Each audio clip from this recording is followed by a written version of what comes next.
Welcome back, and thank you for joining us. Inter Miami. It's 2026, and we're going to preview the Major League Soccer season.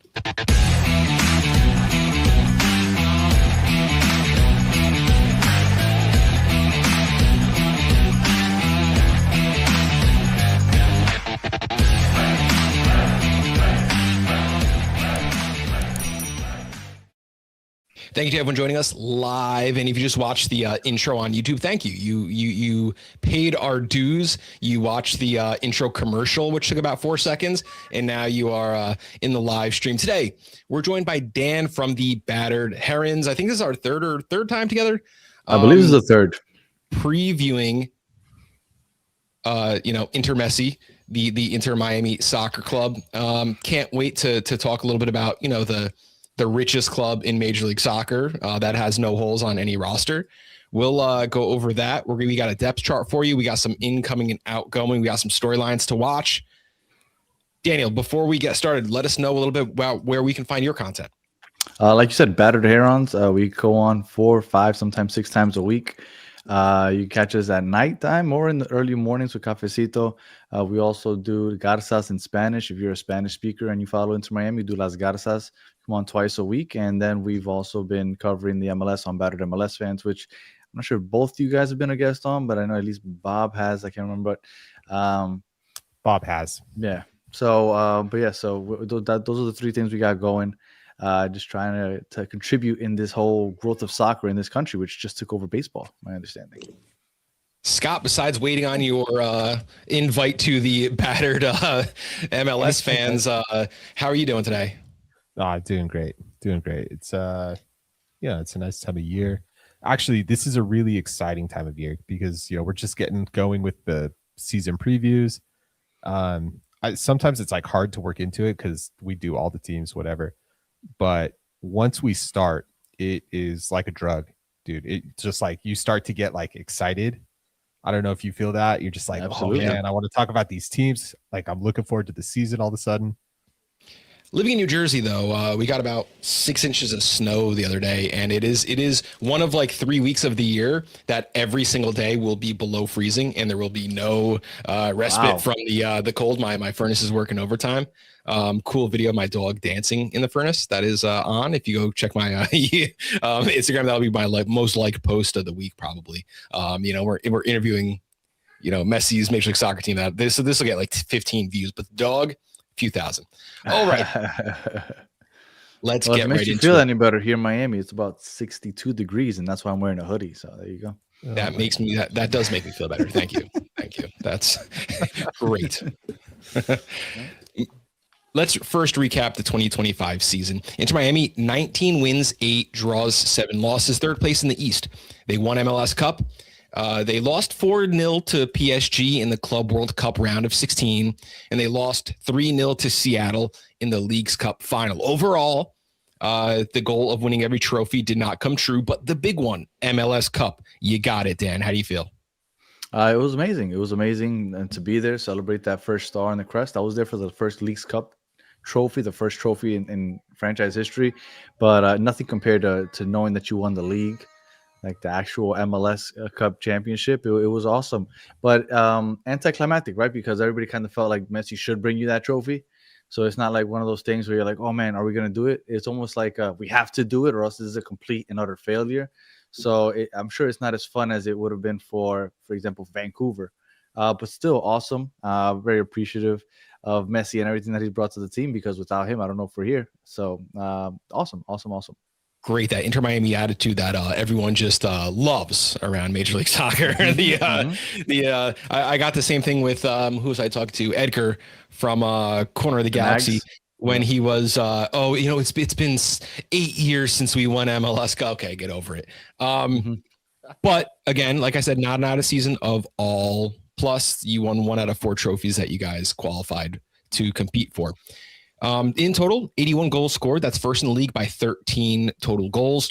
55 conceded. That's 11th in the East, nowhere near the top. Plus 26 goal differential was second in the league to the Vancouver Whitecaps, who scored a lot less but conceded significantly less. So we know what the game plan is now. Score a lot of goals and concede. Who cares? We'll give up 3 if we score 4, right? Technically, I mean, if you really look at prior to first game in October, the goal differential was a lot lower than that. They kind of woke up in October. They were scoring 4 and 5 goals. It felt like every week. I believe from the first game in October to the final in the MLS Cup final, I believe the aggregate would be like, I remember if it was 33 or 35 goals in favor and Yeah. only 8 against. So they tore it up at the very end of the year. So throughout the season, there were a lot of ups and downs, a lot of peaks and valleys, and those valleys were very low. A lot of people had a lot of doubt on this team because there were some really ugly moments where they were getting their ass kicked and they had no life in the attack. Yeah, Absolutely. There were definitely moments like that. But actually, I was going to say, towards the end of the season, the defensive frailties that we kind of picked on early in the season and in kind of previous years, those really went away. I mean, there's a few outlier games, right? Leagues Cup, towards the end, a little bit of Leagues Cup, they got beat. There's a game that they gave up 5 to Chicago. Chicago, yeah, that was an ugly one, yeah. Yeah. But after that, they turned it on. After that, they turned it on, and the defense stepped up too. So it's not like this team was winning 4-3. They were winning like 4-0. Teams were actually really struggling to get any traction against this Miami group. Yeah, I think that a couple of things went into play there. Jordi Alba was they stopped pushing him up as high as often. Yeah, I think he stopped contributing to the attack as much. I think that has a lot to do with they got Baltasar Rodriguez, which will no longer be on the team, but those are young legs that were helping push back and defend. And also they have Silvetti, which is a young stud, also young legs, was also contributing in the attack, but also tracking back. We were defending with often 9 or 10 because of those young guns. So I think that helped a lot with the defense also because they were just as aggressive as they've been all year. But I think Jordi Alba not pushing up as high and being caught out of position as much, as well as Segovia, which doesn't defend very well, was being he was coming off the bench, and they had Baltasar Rodriguez and Silvetti starting instead, which again was helping a lot in the defense. Love it. Let's take a look at some of the storylines we followed throughout the season. You won the first MLS Cup in team history. You won 1 out of 4 eligible trophies. You added Rodrigo de Paul. Did not know that was going to be an option for you guys in the midseason. We asked what the splash signing would be. We got a pretty big splash signing. And Lionel Messi with the Golden Boot, scoring more goals than anyone else in Major League Soccer. 29 in the Major League Soccer regular season. Yeah, I mean, Rodrigo de Paul, that was a surprise. I don't think anybody saw that one coming. But I mean, in all honesty, I didn't think he performed like a DP player up until maybe the latter part of the playoffs. We'll see. We kind of felt like it wasn't a position of need because when he came in, they had Redondo, they had Bright, they had Busquets. It felt like that was the only position on the team where they were. I mean, they couldn't have it. They didn't have enough minutes for everybody. So that was a surprise. But obviously, he's best friends with Messi, so that kind of was just going to happen. Redondo got sent off, and it felt like with Busquets there, Rodrigo de Paul just didn't have the freedom to kind of push up or be as creative as he can be because he had to make sure that he kind of covered for Busquets. So we're hoping that now that Busquets is in here, Rodrigo de Paul has a little more freedom in that midfield, and we'll see what that money is going to, because like I said, I didn't think that he performed like a DP player for the little bit of time that he was here, at least towards the end of that season. Interesting. We'll get into others. We'll get into other stuff. But that's a really interesting perspective. He wasn't bad, by the way. He wasn't bad. It's just that when you think DP player, you think this has to be a game changer. And he had solid performances, but never did I think like this is like a DP. Like this was worth of whatever money they were going to pay him. I suppose when you're a DP on a Messi team as well, the expectations for you are different, right? Like there's a lot of DPs in the league who have so-so seasons, put up so-so numbers. I get the feeling that's not really a permitted level of accomplishment in Miami. No, I mean, obviously the expectation's higher when you're here because you have to perform, and everybody expects that this team's going to win just about every game that they play. So if they don't, obviously, I think there's a brighter light on you if you underperform. But again, Rodrigo de Paul wasn't bad. He had good moments. I remember the regular season game against Seattle was the first moment where I felt like, oh, this was a really good game for him. If you look back when they played that kind of like the rematch of the Leagues Cup final, he had a really good performance there.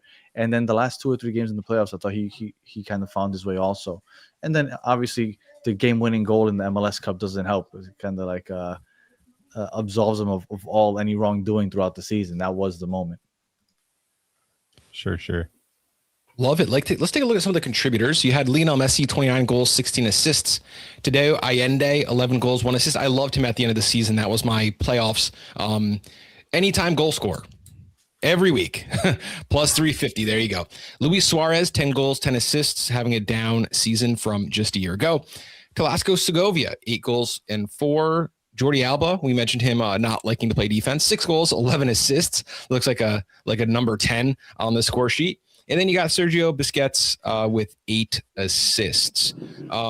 Not a ton of surprises, except that, Allende and Segovia ended up on there right, neck and neck with what Luis Suarez was putting up. Luis Suarez had a down year. But the thing is, he gives you so much with just off-the-ball movement. He opens up space for others. So I felt like the fan base turned on Luis Suarez big time last year. Mm-hmm. But I thought that he was doing so well. Like the way, if you were to go back and look at, 10 out of those 81 goals that he doesn't get any statistical contributions for, it was his run, his movement that brought a defender with him that opened space for somebody else. And I think Luis Suarez is going to be a big loss coming off the bench this year. But yeah, Velasco Segovia, great player, coming off the bench probably this year. And Tadeo Allende, I know you have there 11 goals and 1 assist. I believe if you add in all competitions, whether it be Champions Cup, Club World Cup, and obviously the playoffs, I think it's 22, 23 goals. So I hated Allende throughout the year last year. I thought he was terrible. If it wasn't for that playoff run, I don't think that he'd be back this year. It was the playoff run that saved his spot here in this team because he was probably the most inconsistent and most frustrating player for Inter Miami fans. There were so many blown opportunities, so much so that my co-host, Chris, if you follow him on Twitter, K Battered Heron, I believe is the Twitter handle, he posted a video of Tadeo Allende's blown opportunities, and he put that up just a couple of days ago. So you can go ahead and you can check that out because it was really rough. And because everybody has the recency bias of, well, he just had 9 goals in 6 games in the playoffs, everybody's like, oh, this guy's amazing, give him a DP contract, where I was firmly against. This guy cannot be a DP player. He did not perform like a DP player throughout the season. And honestly, everybody's kind of banking on that he's going to keep this, whatever he did in the playoffs throughout the season. To me, I'm not sure. I'm expecting more of what we saw during the regular season than what we saw in the playoffs. I'm kind of glad to hear you say that because I was looking into Allende because I had the recency bias. He went off in the playoffs, and I was like, wow, what a player. Can't believe I slept on him for so much of the season. And then I went and looked at what he did in the season, and I was like, oh, it's not there. That body of work. It really was this like explosion at the end. And when you compare that to Suarez's 10 goals, 10 assists, right? He had a down year, but you look at that 10 assists from that kind of a position, right? That's speaking to his like footballing brain and the way that he sees the field and moves and that unselfish nature. I don't know. You start to see the difference between players.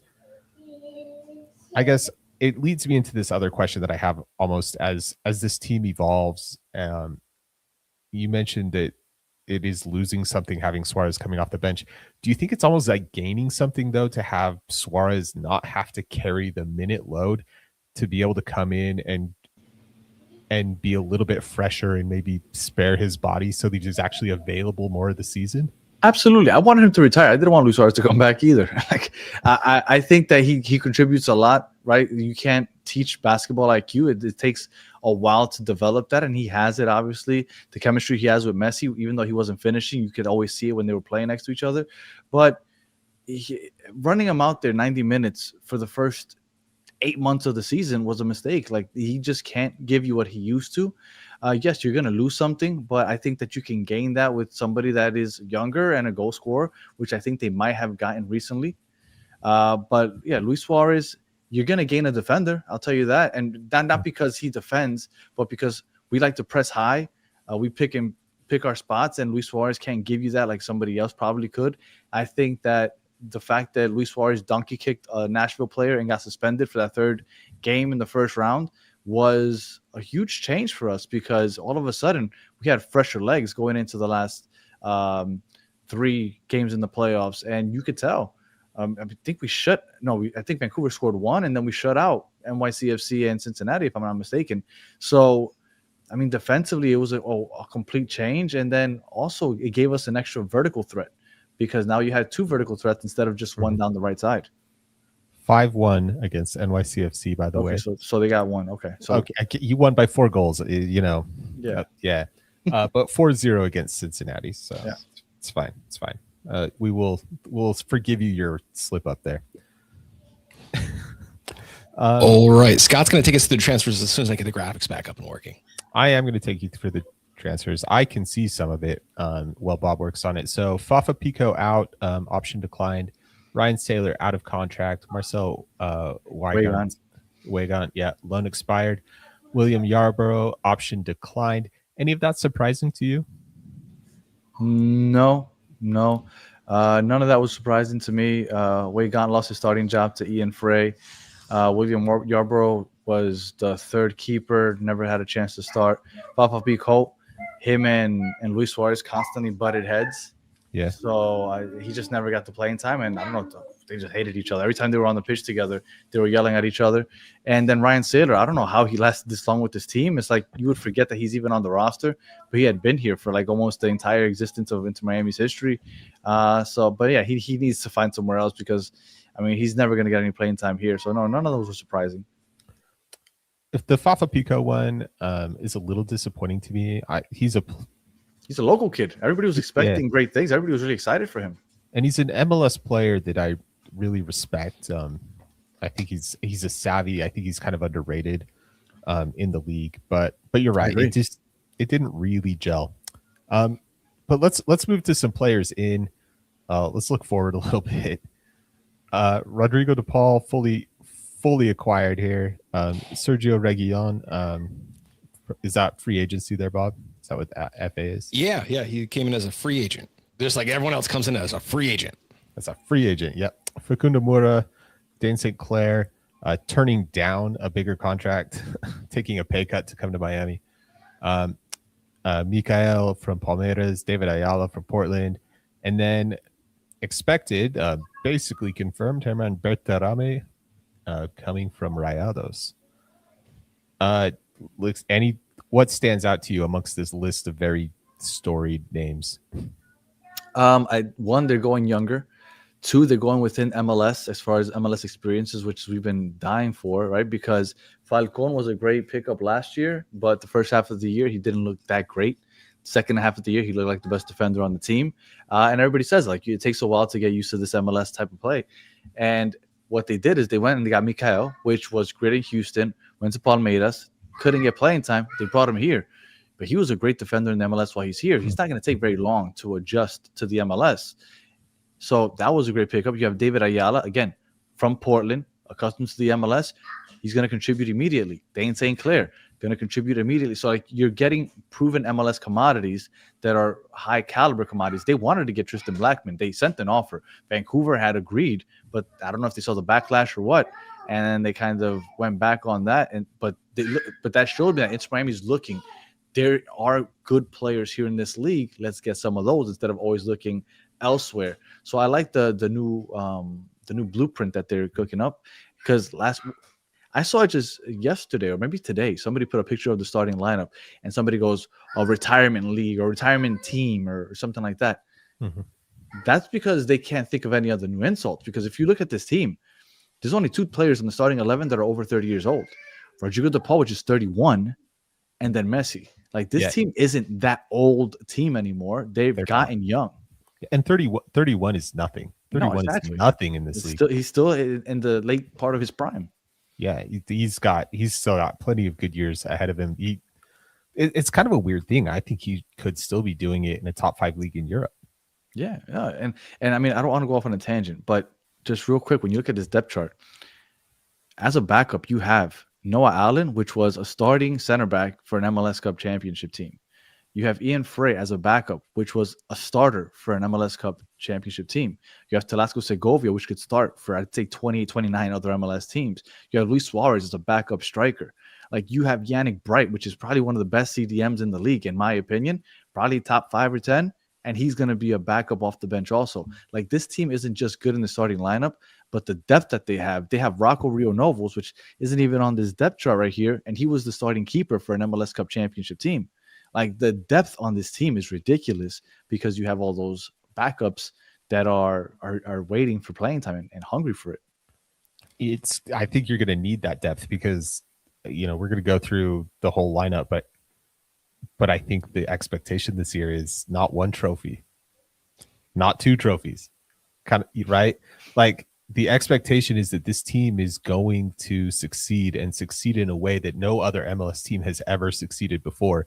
And that means you got to be competitive in every single game, no games off. And that means guys like Yannick Bright, like, yeah, he's competing with David Ayala for that defensive mid spot.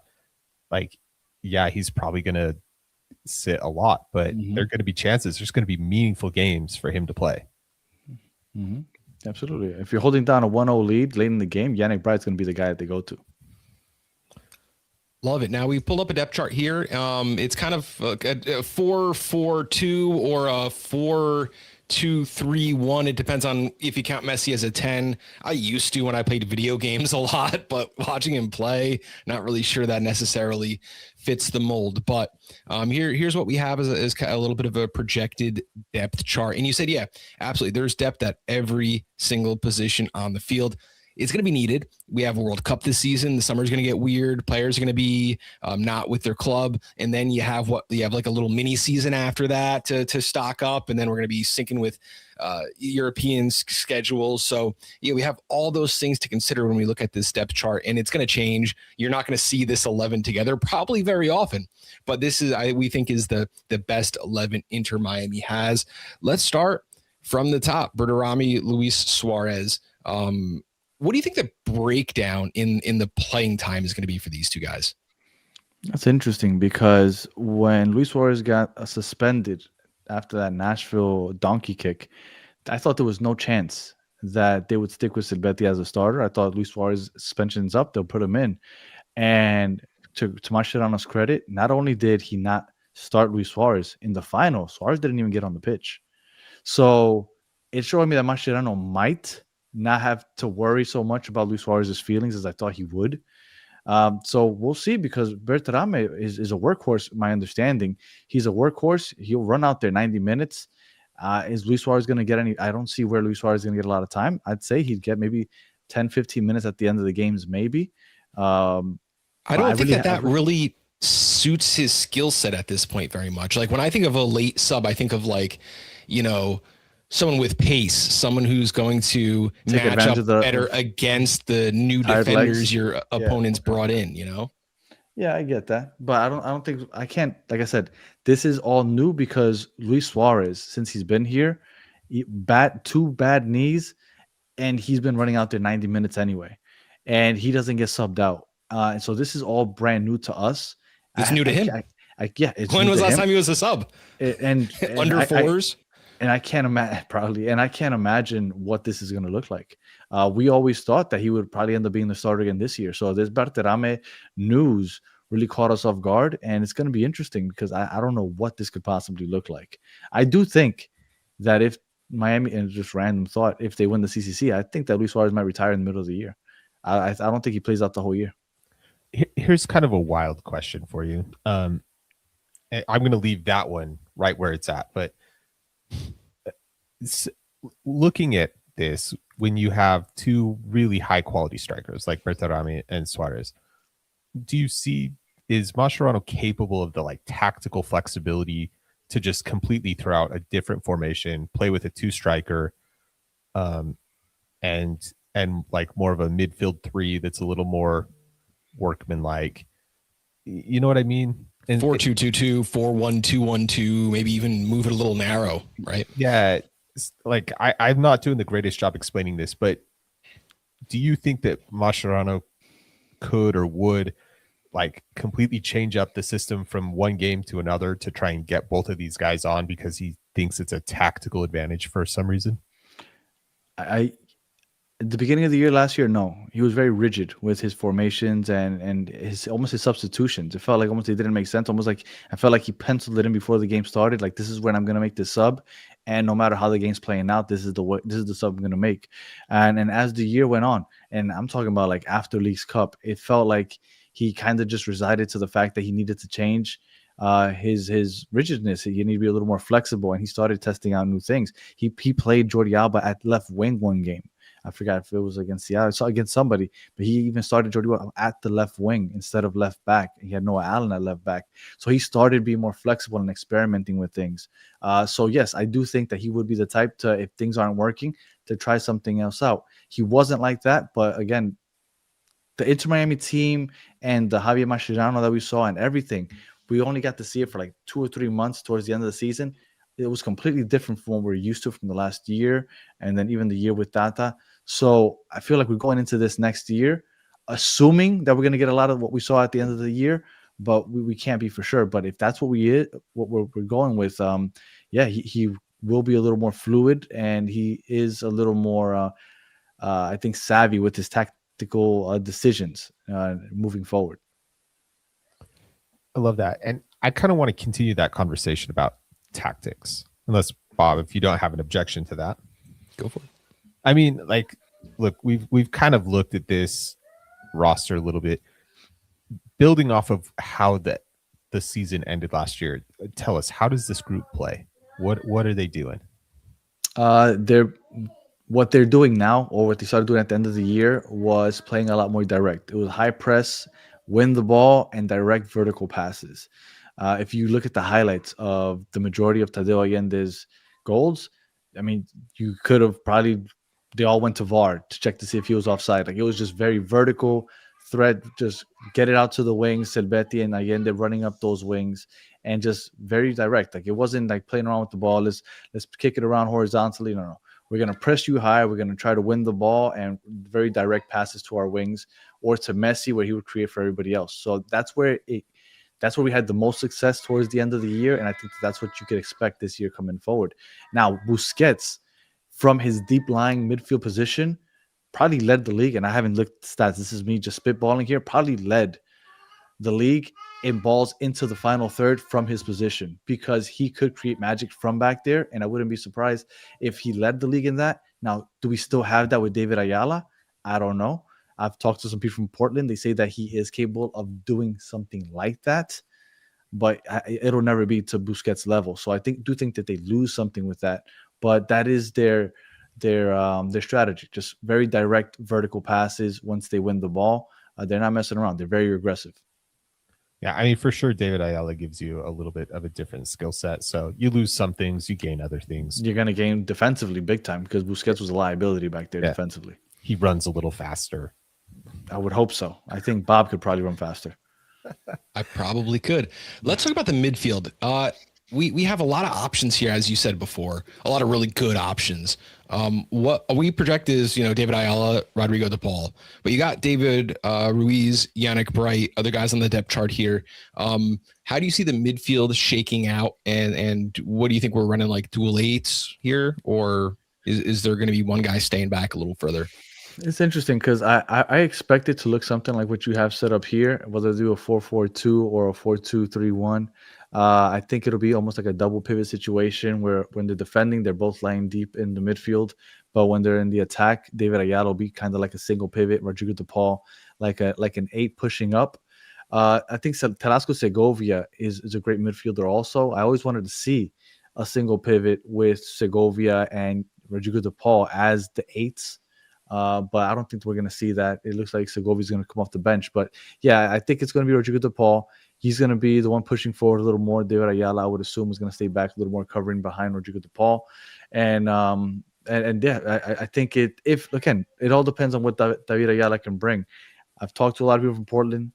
You guys cover the league also. The little bit that I've seen, I thought he was good. I don't know if he is anything near what Busquets can give you.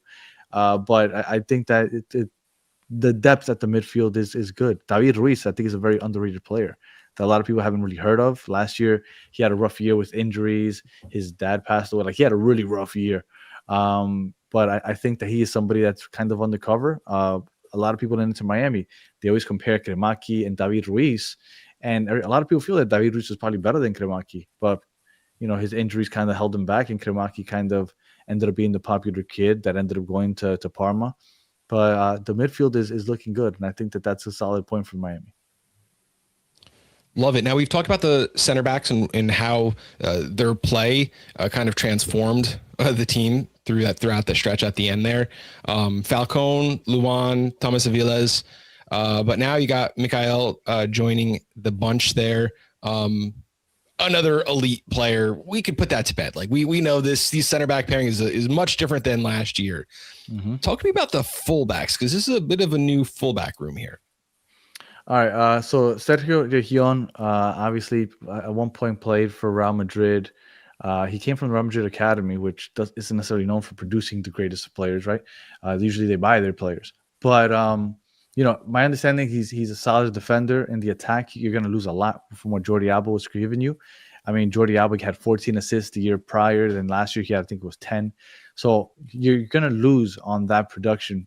But defensively, my understanding, he's going to be good. I haven't seen him play yet. We'll start seeing him this weekend in the preseason. And Facundo Mura, again, he was touted highly. He was deciding whether he should go back to Racing in Argentina. I believe it was Racing, or come to Miami. He chose Miami. Now, there's a lot of talk here in Miami about if Ian Frey should lose his job to Facundo Mura. And Ian Frey won the job from Marcelo Weigand. A lot of people feel that Ian Frey is the best right back on this team. And a lot of people are pushing back at the idea that Mura is going to be the starter. With that said, because they had to convince him to come over Racing, I do think he's going to be the starter. But, I mean, I've said hot take. I think Ian Frey ends up winning that position by the end of the year, because I think Ian Frey is that good. He can contribute in the attack a lot more. He's great with the ball at his feet. He's a big body. He could also be a backup center back. When he first got to the team, onto the first team at least, he had minutes at CDM. He had minutes at center back. We thought he would be a center back, and they tested him out at right back and kind of kept him there. But Ian Frey's a great guy, a great player, Jamaican national team. I think Ian Frey is somebody that kind of gets lost in the sauce whenever they bring a new Argentine. But yeah, fullback wise, Mura and Región are the starters, but you have Noah Allen, which was a starter for the MLS Cup, Ian Frey as a backup right back for the MLS Cup. I think that they're pretty set at fullback. Absolutely. And keeper wasn't necessarily weakness, but now you got Dane St. Clair. I mean, great pickup. Every team was competing for his services, and of course he chose to win a trophy. And maybe his next team will be the big money cash out, huh? Well, I think that's his hope, right? I think his hope is that he can do what he did last year with Minnesota, but do it on the global stage, because everybody around the world is going to be paying attention to what Miami does, and that'll be his ticket to who knows what team over there in Europe. Now, I will tell you that I thought that goalkeeping was a weak point on the team last year. Uftari started off strong. Drake got injured in the preseason, so he didn't get to play. Uftari played so well in the preseason that he won the starting job outright. And I thought he deserved it because he played so well in the preseason, and he had a solid first 2 months. And then I've never seen such a horrible, deep decline in the span of a couple of weeks. He just looked old. He was aging before our eyes, because I think he's 39 years old. He had a really rough run late April and May. He picked it up again in the Club World Cup, but we lost all confidence in Ustadi. He had a really rough go after that. And then Rocco ended up getting the job at the end of October, because, like I said, Mascherano, he wasn't playing around. He was like, this isn't working. Let's change it. And he changed it 2 weeks before the playoffs started. He kept Rocco back there. And Rocco is 5'10". He's an undersized keeper. He's really not a great keeper, I don't think. But I think that he got lucky that the defense kind of shored itself up. He faced, I think, 20 shots in his last 10 games. So he didn't have a lot to do. He did come up big in some spots. But I think Dane St. Clair was definitely great because he shored up what was lacking. And keeper, I thought, was something that we needed to upgrade on big time. Thinking back to when we did this last year, keeper was kind of the position that the fan base wanted to talk about. That I remember, like we were talking about it, and the chat started to kind of chime in, and people were Rocco. like, oh, Rocco just started popping up. Yeah. Rocco just went nuts. People were like, I don't like Ostari. That was an interesting thing. That it has seemed for a couple of years now like the team has been unsettled in that position, and the move for Dayton St. Clair is a total like we're going to be settled in this position type of move. And look, and I think that Drake Callender in the short history for Inter Miami is the most underappreciated player that Miami's ever had, because I thought Drake Callender was a great shot stopper. Everybody wanted somebody that was good with their feet because they wanted to play out of the back. Look, if you have a chance to get Kalina from Charlotte, do you turn him down? No, he's not great with his feet. You get Dane St. Clair. He's also not great with his feet. He's improved, but he's not great with his feet. But everybody's excited because he was goalkeeper of the year. All of a sudden, we forgot that we wanted somebody good with their feet. I think Drake Callender was underappreciated. But we'll see what Dane St. Clair can bring us. I really don't. I think it might be a little overstated how well you need to be with your feet to play for this team. Yeah. So, but I think he's going to be great for us. I think he stopped like 44% of the PKs he's faced, which he's a crazy number to me. 44%. Yeah, he's a big time player. He loves those big moments and big stages. I'm glad to hear you say that he's not good with his feet, though, because he's really not good with his feet. No. Under pressure, he will spoon that ball out of bounds. And I will be watching those moments with interest because I want to see if Messi, what is this dope doing? Gets frustrated. Like, yo, dude, get this ball upfield.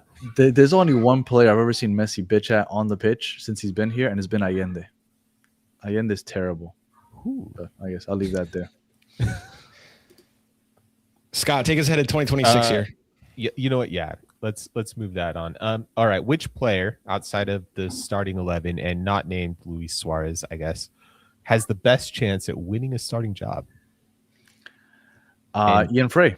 Ian Frey. I was going to say, is it Ian Frey? Yeah, absolutely. Ian Frey. I'm telling you, I think that he's going to be the starting right back. I said it last year. If he's healthy, he'll win the right back position. He has a history of ACL injuries. I think it's been 3 in his career so far. Last year, he played the whole season without any injuries. Knock on wood, good for him. And if he can stay healthy all year, I wouldn't be surprised if he's the starting right back again this year. I don't know too much about Muda. Everybody talks great when they see a highlight film, so who knows? But I know what Ian Frey brings, and I think that he is the best one on the roster. All right, and give us realistic team expectations. Not just like pie in the sky stuff, but like realistically, what does success look like for this team? What does failure look like for this team? Well, failure is winning no trophies. That one's easy. If you win no trophies, it's easy. If you win at least the MLS Cup or the CCC, I think fans will be satisfied. Maybe the people that are watching from the outside, right, the people that hate Miami are going to point and laugh, haha, you only got one trophy out of this monster team. But the Miami fan base, I think, would be satisfied with just one of those trophies. Now, with that said, Jorge Mas has made it very clear that the goal is the CCC. That is the goal this year. And the reason, because I predicted that Miami would leave that open DP spot for the summer, because there's no big there's no big global soccer names that are going to come to the MLS before the World Cup. You don't want to take the chance of not making your national team for the World Cup. So everybody's going to come in the summertime. I think there's going to be a lot of players coming in the summertime. I thought that that's when Miami would fill that third DP spot. For them to go ahead and bring in Berterame and fill up the third DP spot now is because they don't want to take any chances and they are going all in on the CCC. They can't leave an open DP spot when they can use it for the CCC. Now, I think it might be a little short-sighted, and I had this conversation on our show yesterday. That's all great, but it's a playoff. Anything can happen. If hypothetically you don't win the CCC and then you spent your third DP on this player, which I'm not saying is going to be good, but if you could have gotten someone better, if you could have gotten a Griezmann or a Lewandowski in the summertime, like everybody was predicting, and they've been linked, and you got Berterame instead because you wanted the CCC, so you kind of blew your load early, and now you're with him for the next 2 or 3 years, and then you didn't win the CCC anyway, I think that might have been a misstep. But regardless, I think Berterame will be good, and that just shows you what the goal is. The goal is the CCC, and they are going all in on it. Everybody's like, oh my God, look at this roster they're building. It's unfair. All of this to beat the MLS teams. No, they're not doing this to beat the MLS teams. The MLS teams, they might beat these MLS teams because of the roster, But the reason that they're building this roster to compete with the Liga MX squads. That is why this roster is being constructed the way it is, because it's not for the MLS Cup. Yeah, I get the feeling that Bertarame is about having a guy who can compete and can produce against those Liga MX squads. Yes. We have in the chat a couple of guys I just want to peek in. Someone saying Mas also says Copa Libertadores. You have someone saying thanks for all the bets last season. You are welcome there, fruit. And Mr. Bojangle saying loving the team, keep up the good work. Well, we only have 27 more after tonight, so the good work will be kept up.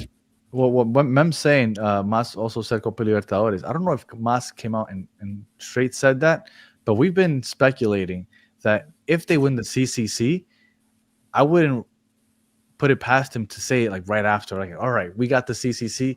Now we want this side of the world's biggest trophy, which is the Copa Libertadores. Look, Liga MX was participating in it in the past. That they had a couple teams make it to the final. I don't think anybody actually won it, but they've been to CONCACAF teams that have had success in the Copa Libertadores. And I think it would be huge, for not just South America, but for the MLS to kind of have both kind of infuse that tournament with an Inter Miami and a Messi. So I wouldn't be surprised if they win the CCC, that's the conversation you start hearing about. I think somebody asked Jorge Mas about it, and he said something like, oh, it would be a dream, and there's some precedent because some Liga MX clubs have done it before. Mm-hmm. I don't think he said anything more serious than that, but like, look, he's not turning it down if the opportunity is there.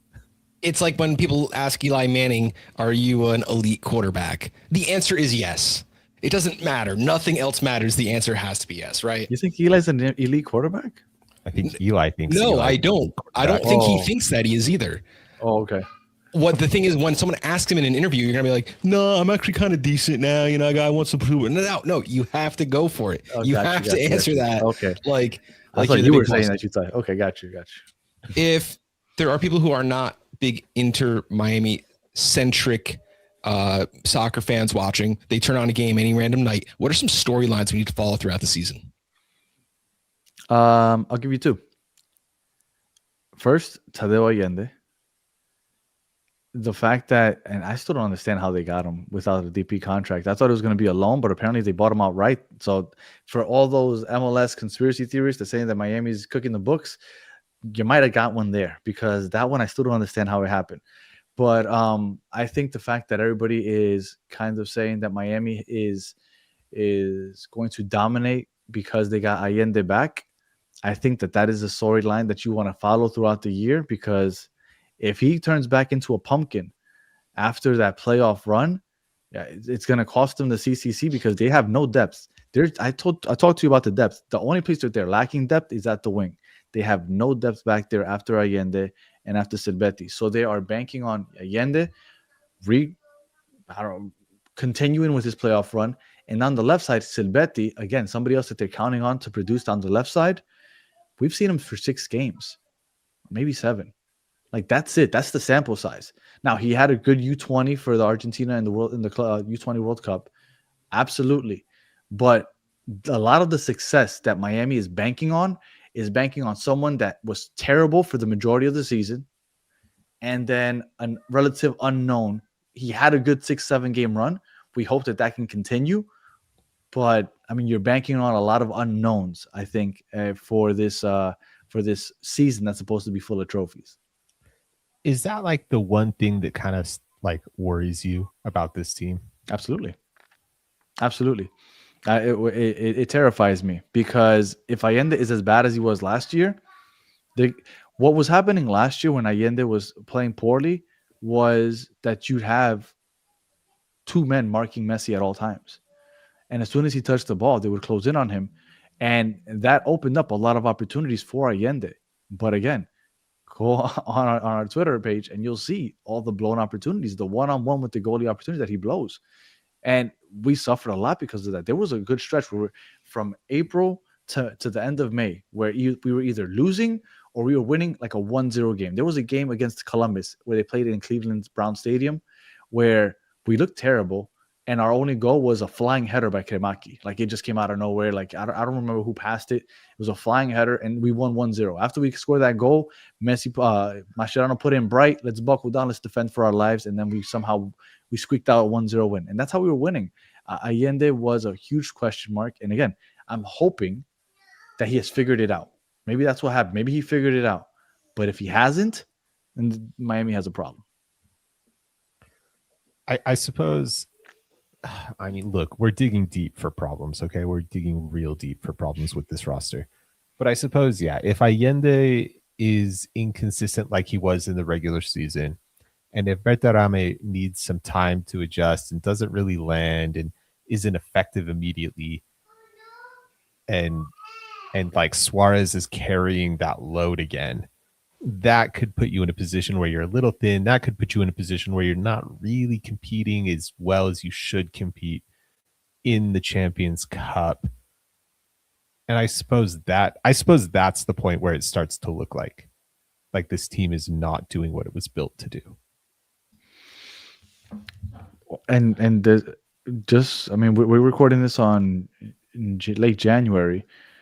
Berterame is supposedly coming in as a third DP, and they still have 4 U22s.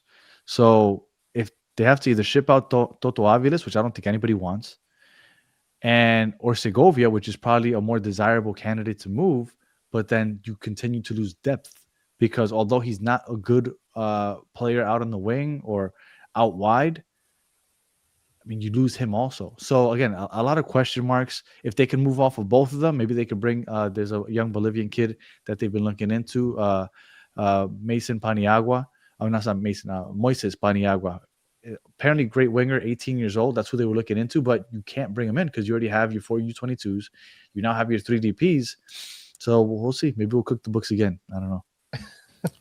Look forward to your 2028 suspension. Next up, we have a quick Q&A. This is like for the gambling addicts out there. We need to know who this team's going to match up well against. We need to know their tactical strengths and weaknesses. So we're just going to do a really quick Q&A. We don't want to dig really deep into any one of these. What styles does this team match up well against? I'll go teams that didn't pay for 3 DPs, teams that aren't going roster building and bending the rules in every way they can, and that are going to let the talent gulf make more out of the moment. I'm going to say anybody who plays a defensive style where they sit back and absorb pressure. Those are teams that Miami is going to match up well against. Those are teams that Messi is going to find ways to unlock. Where Suarez's clever movement kind of thing is going to be, effective. I'm going to go a little different. I think that they match up well with both either an aggressive team that presses high and plays a high line. But, I mean, if you're talking about betting and you want to bet plus minuses on goals, if they're playing against a team that is very aggressive, plays a high line, bet Allende or Silvetti to score and get opportunities. If they're playing a team that plays a low block and very defensive, I think Miami will still do well against them, but you have to count on Messi and whoever the striker is to kind of link up and create a little Messi magic. So I think that they can play against both because I've seen them do well against both. But usually Allende and Silvetti, the vertical threats, are the ones that contribute from those long Messi matches. Messi will get 1 or 2 assists if you're playing aggressive on him because he one touch and he's got out there out wide to Allende. But if you're playing a low block, then you give Messi the ball and time, he'll find something to do. Love it. What is the key to beating Miami? Which team style? What is going to match up good against Miami? What is Miami going to match up poorly against? I think they've had the hardest time playing against a low block. I think when you have a low block and then you have somebody constantly marking Messi, they've had a really hard time because all of a sudden Allende's superpower is his pace. And if you basically take that away, he has no room to run into. He is a useless player. And I don't know how else to say it for it to sound nicer, but he's useless out there if he can't just kind of make those line breaking runs. So at that point, you are just basically hoping that Messi can figure something out, and he usually does. But those are the times that our attack has looked the worst. And also because we play such a high line, usually we get beat on the counter a lot. So a lot of those teams that kind of play that low block can have a lot of success beating us on the counter. And I mean, this year might be a little different. We have a little more pace with Mikhail back there, maybe Jordi Alba not getting caught out of position as much, but that's been usually our biggest weakness, is getting beat on the counter.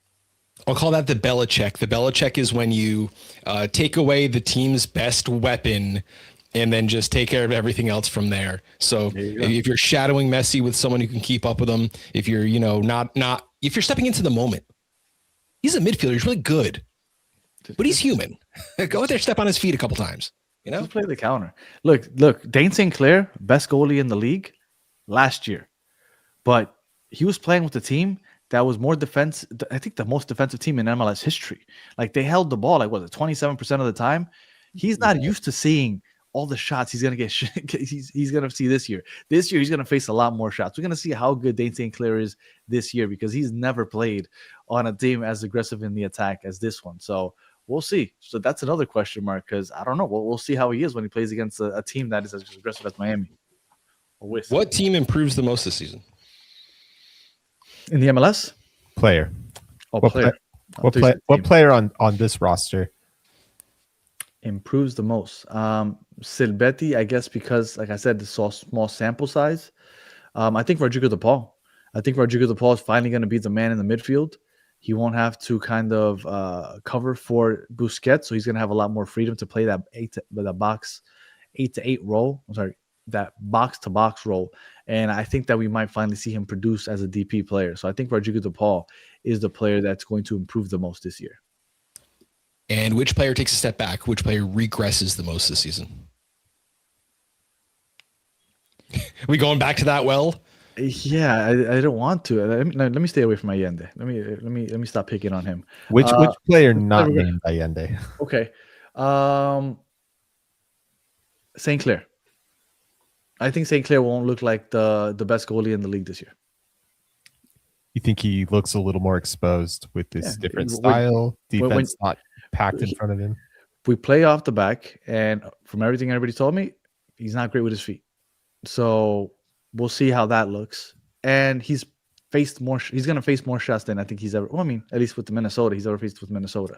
So we'll see. Maybe he shuts me up, and he ends up standing tall, and he ends up being the best goal. If he's the best goalkeeper on a Miami team that faces 150 shots a year, then more power to him. But I need to see it to believe it. Love it, Dan. Any final thoughts about the season? No, I'm looking forward to it. It's going to be an interesting. It's the final year that starts from February to December, so it's going to be interesting. I'm going to enjoy one last season of summer football, even though we have a World Cup break. So I guess technically I won't. So I guess I missed out. But it's going to be fun. I'm looking forward to it. Let's get the last question. Cuban Rick says, will Inter Miami be able to take Supporter Shield and break their wins record in a season now that they beefed up their defense? I'm going to go ahead and say, yeah, probably. Like, this Inter Miami team should not lose a game this year. Like, I know that's a tall order. I know that's not going to happen, but on paper, it's just too good. It's a super team. If you take the best players from any 4 Major League Soccer teams and put them together, you can compete with Inter Miami. So yes, they should do everything. Will they? Will they even value Supporter Shield? I don't think they did last year. I don't think they will this year. I don't think they will this year either. 1 point off of it. I think they probably could have had it if they wanted it. Well, and that's what I was going to say. I think that they didn't make it a goal last year, and they were still right there at the end. So I think that they'll get close just because of the talent on the team. But no, I don't think they're going to do it. And I think that Mascherano is going to be a little more he won't be running his players into the ground like he did at the beginning of last year. I think you're going to see a lot more rotation, because last year there wasn't much rotation. Even though we were in the Champions Cup and we were getting ready for Club World Cup, he was still running out Luis Suarez on a Wednesday, 90 minutes after a 90-minute game the Saturday before and a Saturday coming up. So I think we're going to see a lot more rotation. So with that, you might see a lot more draws or defeats in that fact. But we'll see. I mean, the depth is there. If Allende can perform, we'll see. I think this team is better suited for rotation than the best starting 11.